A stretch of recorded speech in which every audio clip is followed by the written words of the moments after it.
cleanup on aisle 4, please. Hello, good afternoon. Friday. Happy rainy Friday. Or snowy. Or if you're in northern Arizona, yeah, Or snowy. southern Arizona. Is it snowing in southern Arizona? Tucson, yeah. Oh, wow. T-Loc. Bust out those skis for Mount Lemon. So yeah, another interesting week at the Capitol. Affectionately termed Hell Week by those who live through it because of the schedule, which Morgan will tell you about in a little bit. But for us, we had a very eventful Senate Education Committee this week. It was actually split into two committees. There was one on Tuesday and one on Thursday, yesterday. So, and then we had House Ed. So we got the distinction of going to committee 3 times this week instead of the normal 2, plus little odds and ends that were around everywhere. So, yeah. So before we go to a couple of policy issues we want to talk about, Lee will recap for you what happened this week in committee. So in Senate Education this week, we had the thrill of watching 3 bills fail, which is a first for me. It was fun. One of them, fun to watch. One of them that passed that we are excited about was 1071. That is Senator Boyer's bill for personnel evaluations. That would change it so that only 20 to 33% of students' AZ merit test scores could count towards our evaluation. Now, so that lowers 20 to 33% and makes it for any data source. So that helps out Group B teachers, any reliable data you can use. So we supported that, and we are happy to see that pass and hopefully go on to the House. 2 that failed that we were opposing, so we are happy that they're dead for now. 1459 was kind of an onerous requirement on teachers to give basically a syllabus for the whole school year. So districts would have to provide a list of everything that students might be reading, watching, consuming during the school year so that parents can approve that in advance. And while we definitely think parents should be included in curriculum decisions and should, be a part of the learning process, know what their kids are watching, reading all day, this was a little far. So that failed 4-4, and we were happy to see that. And then 1438 was a Senator Leach bill, and it was school facilities revisions. It was kind of a wide-ranging bill, but it appeared to be kind of a retaliation at a very specific instance with a district and a charter school in terms of renting properties, and it would kind of be rent control, if I may. Yeah. So we opposed that. Luckily it failed, but it might come back as a striker in appropriations because it seems to be kind of a bug in some legislators' ears that districts are wildly overcharging to rent or lease property to charters. So we'll keep you posted if any of that moves. Yeah, thank you, Lee. That was that bill, that facilities bill was sort of a double. That situation that occurred with the charter school and the district occurred sort of because of a bill that came last year about sale or lease of school facilities to charter schools or private schools. So we're still working on that.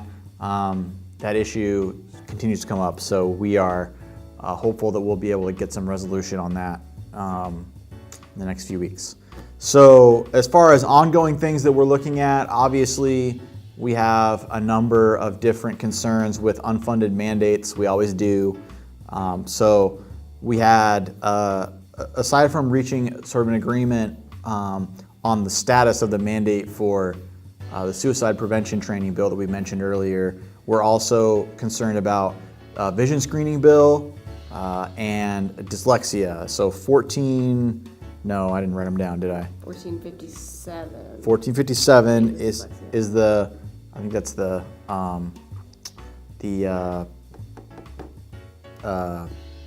let's see, this is what happens on live, Facebook Live. 14, I think it's, I don't know the numbers off the top of my head. They're in the update. But basically the idea here is vision screening, which I think is actually 1456. I think that's right. And then the other bill on dyslexia, which is it's 13 something. I'm blanking on it. We'll comment the bill numbers on this video. Yeah. So anyway, those two, we're still working on the mandates. We had a productive meeting today on dyslexia. We think we understand where the proponents are coming from, and we're hopeful that we can get a resolution that will be amenable to school districts and still give them what they're looking for in that bill. So we're hopeful about that. The only reason we had an issue with it before is because we perceived it as an unfunded mandate, not because we don't think it's a good idea to screen for dyslexia, which is often the case. It's the same case with vision screening. And for vision screening, the mandate is to perform a vision screening on students that are in grades that are mandated by rules that would be adopted by DHS, kind of similar to how we do audio screening, auditory screening now, hearing. The problem with that is it's unknown, the scope and sort of what the costs and time and resources would be. So we oppose that. That's a tough one, obviously. So one of the things that we put forward would be to allow healthcare providers to come in and do those screenings because they can do them and get reimbursed for them. School districts can't. So we're looking into that. We're trying to make that work. We have a meeting on that next week, so we'll report back on how that goes. But we're hopeful that we can get some of those into a more manageable state. So that's what's going on right now in terms of unfunded mandates and things that impose on school districts. So we obviously always are vigilant about that, and we want to try to make sure that we're protecting districts' autonomy as much as possible. And so we've reached a critical point in the session where this week was the last week to hear bills in their house of origin. And so to discuss the rest of the schedule, Morgan is going to tell us how the schedule is going to go. All right, so after this week with the long agendas and all the committees going a little bit over time, they have a little bit of a break next week. So the only committees that are going to be meeting is going to be House and Senate Appropriations. So we don't really have anything going through that except for a few strikers in the House. So the only bills that we'll see kind of some new material is going to be on Monday. Those are mostly concerning study committees and stuff, so they report back to the president and the Speaker of the House and everything. So nothing too crazy going on there. And then other than that, it's going to be just kind of floor.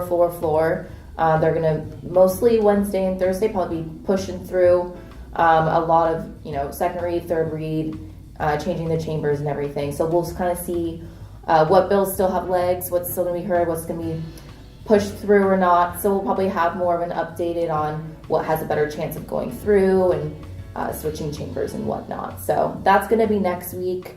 Not any new bills coming at you really. Just kind of seeing what we have now, what has a good chance of going to the end.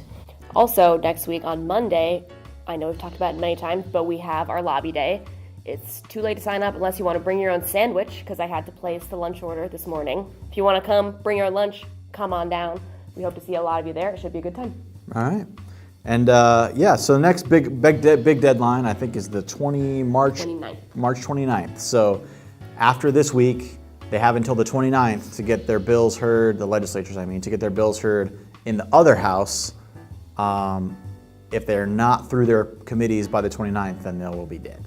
So that's the next big red line in the system. So we will be updating our reports and everything here over the next couple of weeks to reflect what's still moving, so you can tell pretty easily. So